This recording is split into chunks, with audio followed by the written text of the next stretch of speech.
Assalamualaikum warahmatullahi wabarakatuh. Perkenalkan, nama saya Fauzia Rosalia Trisnia dengan NIM 060403230667. Prodi Manajemen Pendidikan Islam kelas C. Di sini saya akan menjawab pertanyaan-pertanyaan UTS mata kuliah Manajemen Perkantoran. Langsung saja, yang pertama, jelaskan pengertian manajemen perkantoran menurut beberapa ahli dan simpulkan menurut pendapat kalian. Jawaban saya yang pertama, menurut Georgi R. Terry menjelaskan bahwa manajemen perkantoran adalah fungsi dalam organisasi yang mencakup perencanaan, pengorganisasian, pengarahan, dan pengendalian pekerjaan kantor dengan cara yang efektif dan efisien agar tujuan organisasi dapat tercapai. Yang kedua, menurut Mardik dan Ross mendefinisikan manajemen perkantoran sebagai rangkaian kegiatan yang melibatkan perencanaan, pengorganisasian, dan pengendalian tugas-tugas administrasi guna mendukung kelancaran operasional organisasi. Yang ketiga, menurut Gianti menyatakan bahwa manajemen perkantoran berkaitan dengan perencanaan dan koordinasi proses informasi, termasuk pengaturan komunikasi, tata letak kantor, pengadaan, serta ketersediaan peralatan yang diperlukan untuk mendukung efektivitas kerja. Dari pendapat beberapa para ahli tersebut dapat disimpulkan bahwa manajemen perkantoran ialah proses yang bertujuan untuk mencapai tujuan organisasi melalui pengelolaan tugas dan sumber daya dengan mengutamakan perencanaan, pengorganisasian, pengarahan, dan pengendalian kegiatan administratif. Pendekatan ini bertujuan untuk meningkatkan efisiensi dan efektivitas, serta mendukung kelancaran operasional yang berkelanjutan dan struktur. Secara keseluruhan, manajemen perkantoran tidak hanya berfokus pada penyelesaian tugas administratif, tetapi juga melibatkan strategi untuk memastikan keberlanjutan dan peningkatan kualitas dalam lingkungan kerja. Baik, soal yang berikutnya, soal kedua, jelaskan peran pokok tata usaha. Peran pokok tata usaha dalam organisasi mencakup beberapa hal utama yang mendukung kelancaran operasional dan administrasi kantor. Di antaranya, yang pertama, pengelolaan informasi. Tata usaha bertanggung jawab mengumpulkan, menyimpan, mengelola, dan menyajikan informasi yang diperlukan oleh organisasi. Mencakup manajemen surat menyurat, penyimpanan dokumen, dan pemeliharaan arsip. Yang kedua, pelayanan administratif. Memberikan dukungan administratif seperti pengetikan dokumen, penyusunan laporan, dan penyelenggaraan rapat.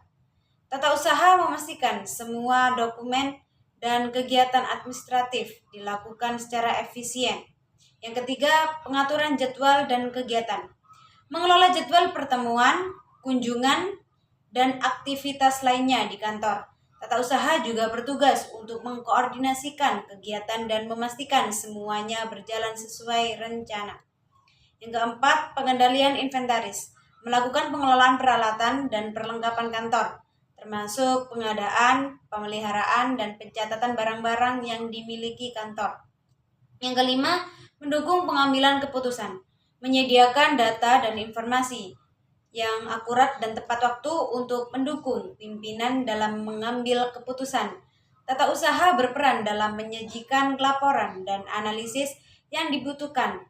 Dengan menjalankan peran-peran ini, tata usaha membantu menciptakan efisiensi, mendukung kelancaran kegiatan kantor, dan memastikan semua proses administratif berjalan sesuai standar yang ditetapkan.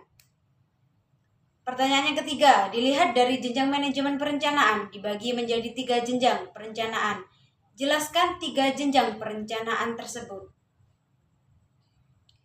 Perencanaan dalam organisasi dapat dibagi menjadi 3 jenjang, yaitu perencanaan strategis, perencanaan taktis, dan perencanaan operasional.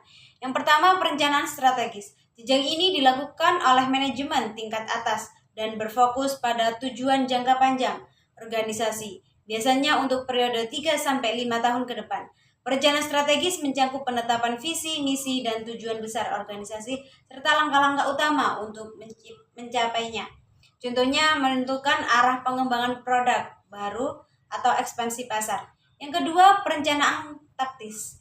Jenis perencanaan ini dilakukan oleh manajemen menengah untuk menerjemahkan rencana strategis ke dalam rencana kerja jangka menengah, biasanya 1 hingga 3 tahun.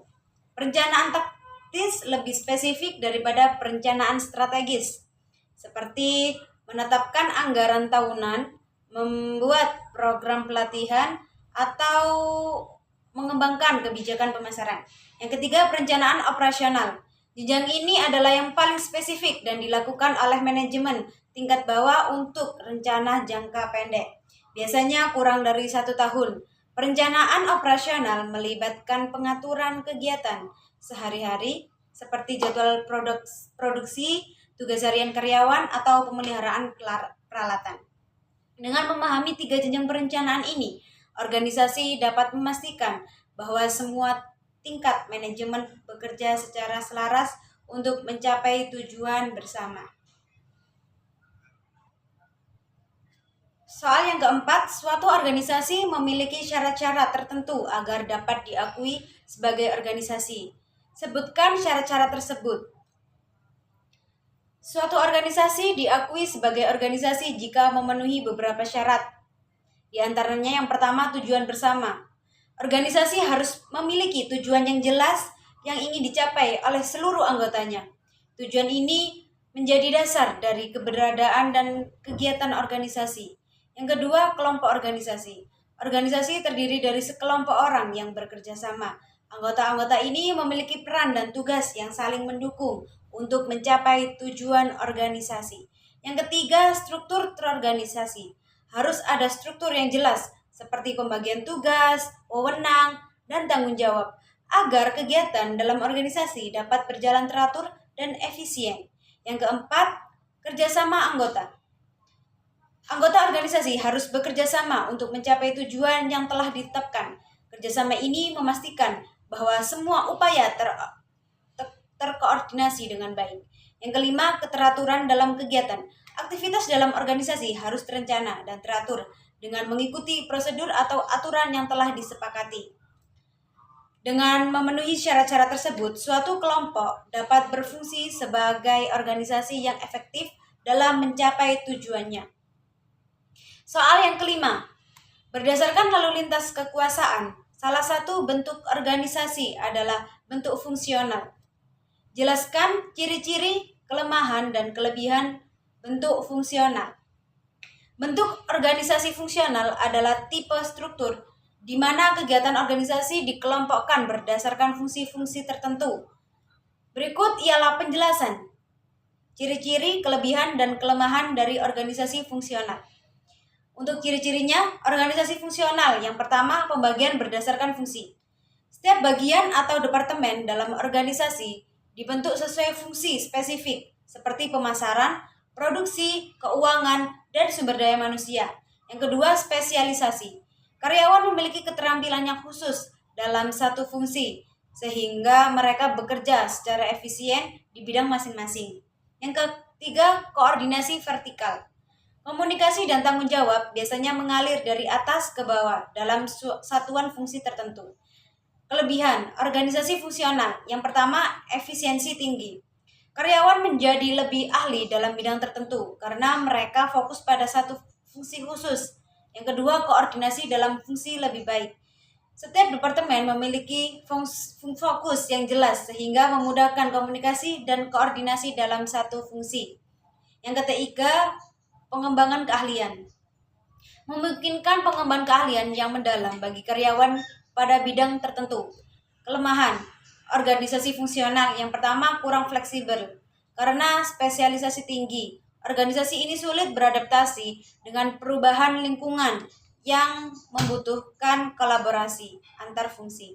Yang kedua, isolasi antar fungsi. Setiap fungsi cenderung berjalan sendiri-sendiri sehingga komunikasi dan kerja sama antar departemen bisa menjadi kurang efektif. Yang ketiga, risiko kebosanan pada pekerja. Spesialisasi dapat membuat pekerja monoton yang bisa menyebabkan kebosanan bagi pekerja yang terlibat. Secara keseluruhan, bentuk organisasi fungsional cocok untuk organisasi yang berfokus pada efisiensi dan kualitas dalam fungsi tertentu. Namun, kekurangan dari tipe ini adalah kurang fleksibel ketika dihadapkan dengan kebutuhan koordinasi lintas fungsi. Soal yang terakhir, yang keenam, sebutkan macam-macam personil kantor dan jelaskan peran dan tugasnya. Berikut beberapa macam personil kantor beserta peran dan tugasnya yang biasanya terdapat dalam organisasi perkantoran. Yang pertama, manajer kantor. Peran dan tugasnya ialah bertanggung jawab atas perencanaan, pengawasan, dan pengendalian operasional kantor. Tugas utama mereka ialah mengatur, mengawasi, dan memastikan agar kegiatan kantor berjalan sesuai dengan tujuan organisasi. Manajer kantor juga mengembangkan lingkungan kerja yang kondusif, mengoordinasi semua departemen, serta mengalokasikan sumber daya secara efisien. Yang kedua, staf administrasi. Peran dan tugasnya ialah bertanggung jawab dalam pengelolaan data, dokumentasi, serta surat menyurat. Mereka juga menangani kegiatan operasional harian seperti pengarsipan, pengelolaan persediaan, dan memastikan semua dokumentasi tersedia untuk mendukung kebutuhan kantor. Yang ketiga, sekretaris. Peran dan tugasnya ialah mendukung kegiatan manajemen dengan menangani korespondensi, menjadwalkan pertemuan, menyiapkan laporan, serta memastikan komunikasi antara departemen berjalan lancar. Sekretaris juga sering menjadi penghubung antara pimpinan dengan pihak eksternal dan internal. Yang keempat, petugas resepsionis. Peran dan tugasnya ialah bertanggung jawab menyambut tamu dan menangani pertanyaan yang datang ke kantor baik melalui telepon maupun secara langsung. Mereka juga mencatat pesan dan mengarahkan pengunjung ke departemen yang tepat. Yang kelima, keuangan atau akuntan kantor. Peran dan tugasnya ialah bertanggung jawab atas pengelolaan keuangan kantor, termasuk membuat anggaran, memantau pengeluaran, dan menyiapkan laporan keuangan.